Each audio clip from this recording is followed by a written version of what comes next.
আর দিনাজপুর জেলা ছাত্র দল মনে করে আমরা আসলে সন্ত্রাস না, আমরা আওয়ামী লীগের মতো সন্ত্রাস না, হাসিনার মতো খুনি না, স্বৈরাচার না। আমরা আইন হাতে তুলে নেব না, আমরা আইনের মাধ্যমে তার শাস্তি দিব। প্রশাসনকে আমরা ডাকছি, তারা আসতেছে, তারা তার ব্যবস্থা নেবে। আমরা নিজের হাতে কোনো আইন তুলে নিব না, কারণ ছাত্র দল একটি সুশৃঙ্খল দল, সুষ্ঠু দল, ছাত্রলীগের মতো সন্ত্রাসী দল না। এই জন্য আইন যা তার শাস্তি দিবে সেটা আইন ব্যবস্থা করবে। আমরা তাকে এখন প্রশাসনের হাতে তুলে দিব। বলেন ভাই, কে কিছু বলো? লাইভ করো না, লাইভ করতে থাক। আসলে পুলিশের সামনেও লাইভ চলবে। হ্যাঁ আচ্ছা, হয়ে গেছে ভাইয়া। আমার না, ওটা এখানে দেন, এই যে এখানকার নেতৃত্ব পুলিশ তো আসছে। আরে ভাই দাঁড়াও। না পুলিশের হাতে দিনাজপুরের শিক্ষা প্রতিষ্ঠানগুলোতে ছাত্র দলের সদস্য সংগ্রহ ফর্ম বিতরণ অনুষ্ঠানে কেবিএম কলেজে আদর্শ কলেজে আজকে আমরা সদস্য ফর্ম বিতরণ করতে আসি।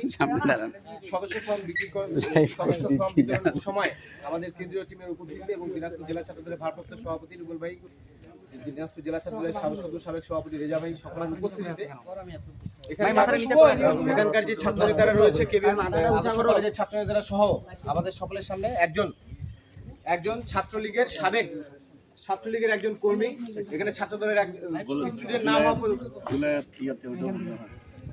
আদর্শ কলেজের ছাত্র না হয়েও সে আদর্শ কলেজের ছাত্র দলের সদস্য ফর্ম সংগ্রহ করে।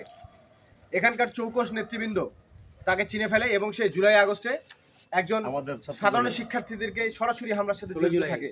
আমাদের শিক্ষার্থীরা সেটা নিশ্চিত করেছে। আমরা তাকে এই মুহূর্তে চিহ্নিত করতে পেরেছি এবং আমরা তাকে দিনাজপুর জেলা ছাত্র দলের ভারপ্রাপ্ত সভাপতির নেতৃত্বে তাকে আমরা পুলিশের হাতে সোপর্দ করতেছি। ধন্যবাদ সকলকে।